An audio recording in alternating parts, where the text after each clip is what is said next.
രണ്ട് വാഹനങ്ങൾ റോഡുകളിലൂടെ ഇങ്ങനെ പോയിക്കൊണ്ടിരിക്കുകയാണ്. പെട്ടെന്ന് ഡ്രൈവർമാർ പരസ്പരം വഴക്കിട്ട് വാഹനം നടുറോഡിൽ നിർത്തിയിട്ട് വഴക്ക് അക്രമാസക്തമായിട്ടുണ്ടെങ്കിൽ പോലൊരു രാജ്യത്ത് എന്ത് സംഭവിക്കുമെന്ന് നമുക്ക് ഊഹിക്കാവുന്ന കാര്യമുള്ളൂ.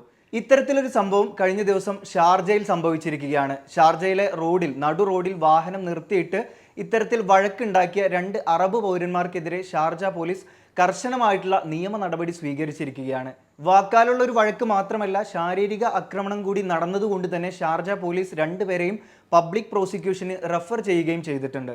ഇത്തരം സംഭവങ്ങൾക്കെതിരെ കർശനമായിട്ടുള്ള നടപടി സ്വീകരിക്കുമെന്ന് പോലീസ് എടുത്തു പറയുന്നുണ്ട്. വാഹനം ഓടിക്കുമ്പോഴുള്ള ആത്മനിയന്ത്രണത്തിന്റെ പ്രാധാന്യം, പ്രതികൂല സാഹചര്യങ്ങളിൽ വീഴാതിരിക്കുക തുടങ്ങിയ കാര്യങ്ങൾ ഈ സംഭവങ്ങൾ ഓർമ്മപ്പെടുത്തുന്നുണ്ട്. ഈ കാര്യങ്ങൾ പ്രത്യേകം ശ്രദ്ധിക്കണം. ഇനി ഇത്തരം സംഭവങ്ങൾ റോഡിൽ ഉണ്ടായിക്കഴിഞ്ഞാൽ അത് മൊബൈൽ ഫോണിൽ ദൃശ്യങ്ങൾ പകർത്തി സോഷ്യൽ മീഡിയയിൽ അടക്കം പ്രചരിപ്പിക്കുന്നതും തെറ്റായിട്ടുള്ള ഒരു കാര്യമാണ് എന്നുകൂടി പോലീസ് ഇതോടൊപ്പം വ്യക്തമാക്കുന്നുണ്ട്. അപ്പോൾ വാഹനം ഓടിക്കുന്ന സമയത്ത് പെട്ടെന്ന് പ്രകോപിതനാവുന്ന നിങ്ങളുടെ സുഹൃത്തുണ്ടെങ്കിൽ ആ സുഹൃത്തിന് ഈ വീഡിയോ ഒന്ന് അയച്ചു കൊടുത്തേക്ക്.